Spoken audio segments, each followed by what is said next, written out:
Side खबरों के लिए सब्सक्राइब करें फ्लेम मीडिया और उसके बाद बेल आइकन को प्रेस करें ताकि सबसे पहले आपको मिले एक्सक्लूसिव खबरें।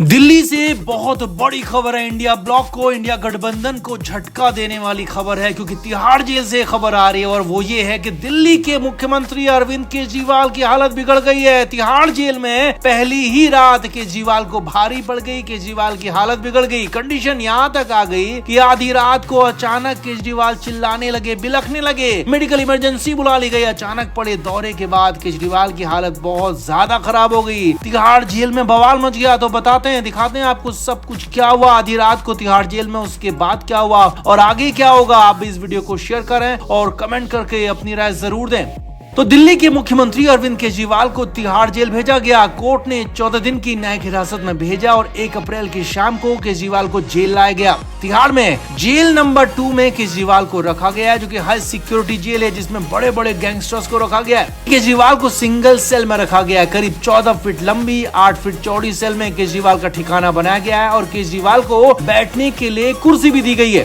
रात को केजरीवाल के घर से खाना आया, जो कि कोर्ट ने उन्हें मंजूरी दी और केजरीवाल ने घर का बना खाना ही खाया। करीब रात 7:45 बजे केजरीवाल ने खाना खाया। अब रात के 9 बजे तक सब कुछ ठीक था। जेल की सारी लाइट्स भी ऑन थी और रात 9 बजे के बाद जब कई सारी लाइट्स बंद कर दी जाती हैं, कैदियों के सोने का वक्त होता है, लेकिन तब भी बाहर की बड़ी हेलोजन लाइट्स ऑन ही रहती हैं। तो रात के 9 बजे के बाद केजरीवाल की हालत बिगड़ना शुरू हुई। अरविंद केजरीवाल कई सारे सीसीटीवी कैमरों की निगरानी में और उन कैमरों को मॉनिटर सीधे सीधे जेलर कर रहे हैं। तो जेल सूत्रों के मुताबिक केजरीवाल कभी कुर्सी पर बैठते, कभी जमीन पर बैठते और कभी अचानक चलने लगते।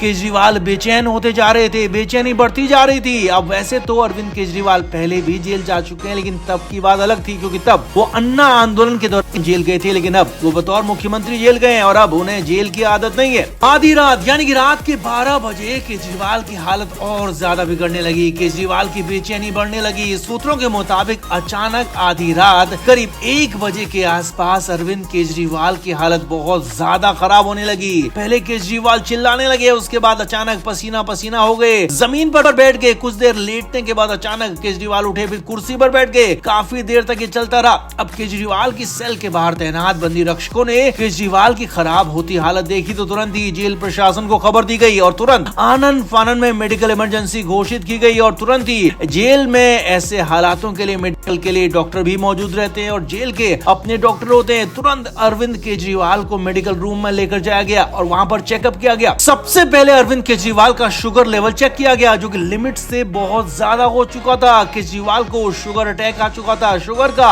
यानी कि डायबिटीज का दौरा पड़ चुका था और हालात बेहद ज्यादा खराब थे। केजरीवाल को डायबिटीज की दिक्कत लंबे समय से है और केजरीवाल की बेचैनी और टेंशन के बाद ये कई गुना बढ़ गई थी। सूत्रों के मुताबिक करीब 600 से ज्यादा शुगर लेवल केजरीवाल का पहुंच चुका था। तुरंत ही इंसुलिन का इंजेक्शन दिया गया। हालात को काबू करने के लिए कुछ और दवाइयां भी दी गई, कुछ और इंजेक्शन लगाए गए। अरविंद केजरीवाल को उसके बाद रात भर मेडिकल रूम में रखा गया, डॉक्टर्स की निगरानी में रखा गया। कोर्ट के आदेश के बाद केजरीवाल को अलग से डॉक्टर भी दिया गया और उन्होंने भी केजरीवाल का चेकअप किया। अब सूत्रों के ही मुताबिक सुबह करीब 6 बजे के आसपास अरविंद केजरीवाल को फिर से उनकी सेल में शिफ्ट किया गया और फिर केजरीवाल को कुछ देर के लिए दौरान नींद भी आई थी।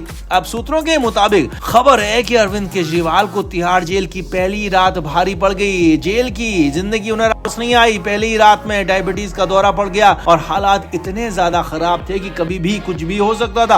अब हालांकि कंडीशन थोड़ी सी ठीक बताई जा रही है, लेकिन कब और ज्यादा खराब हो जाए कह नहीं सकते, क्योंकि शुगर लेवल कभी भी टेंशन की वजह से अचानक शूट कर सकता है, अचानक आसमान पर पहुंच सकता है। लिहाजा केजरीवाल के लिए जेल के अंदर हालात और ज्यादा बिगड़ सकते हैं, क्योंकि हालात अभी तो ठीक नहीं है और आगे कभी भी और बिगड़ सकते हैं, ये माना जा रहा है। क्योंकि केजरीवाल को तो अभी लंबा वक्त जेल के अंदर रहना पड़ सकता है। पीएमएलए केस में इतनी जल्दी जेल से बाहर आना संभव होगा नहीं। तो कुल मिलाकर अरविंद केजरीवाल को पहली रात ही जेल के अंदर भारी पड़ गई और आगे की रातें और ज्यादा भारी पड़ने वाली हैं। आपका इस पर क्या कहना है, आप भी कमेंट करके जरूर बताएं, वीडियो को शेयर भी करें।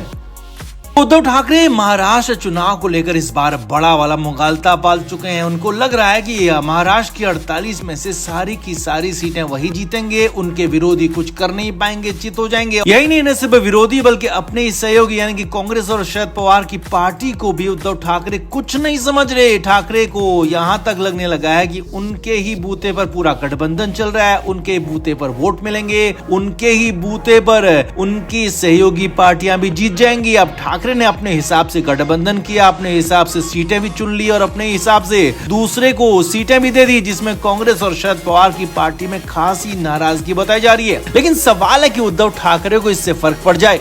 अब दिल्ली की रैली के लिए उद्धव ठाकरे पहुंचे और रैली के बाद मीडिया से मिले और खुलकर बातें कर दी। उद्धव ठाकरे से मीडिया ने सवाल पूछा कि आपके गठबंधन में दिक्कतें चल रही हैं, सीट शेयरिंग पर बात फाइनल नहीं हुई है, तो क्या कांग्रेस और शरद पवार की पार्टी से अब आगे भी आप बात करेंगे? तो उद्धव ठाकरे ने हैरानी भरा जवाब दिया, दो टूक बात कह दी, साफ साफ कहा कि जो बात होनी थी हो गई है, जो गठबंधन होना था वो हो गया है, जो सीट शेयरिंग होनी थी वो भी हो गई है। और ये बात कांग्रेस को भी अच्छी तरह से पता है, कांग्रेस भी इसे समझ गई है और अब आगे कोई बात नहीं होगी। जी हाँ, यही नहीं, उद्धव ठाकरे ने आगे कहा कि इस बार के गठबंधन के लिए बात पूरी हो चुकी है, अब जो भी बात होगी अगले चुनाव यानी कि 2029 के गठबंधन के लिए बात होगी, इसके अलावा अब कोई बात नहीं होगी। और कांग्रेस को इसे समझना होगा कि गठबंधन में ऐसी बातें होती रहती हैं और कांग्रेस के लोग इसे समझ जाएंगे। अब यहाँ तक कि उद्धव ठाकरे से सांगली सीट और कांग्रेस के दावे पर सवाल पूछा गया तो ठाकरे ने कहा कि ये सब कुछ होता रहता है, गठबंधन में आखिरी दिन तक कुछ न कुछ बयानबाजी होती रहती है, लेकिन इससे हमें कोई फर्क नहीं पड़ता है, हमारी तरफ से अब कोई बात नहीं होगी। और ये बात कांग्रेस भी समझ चुकी है।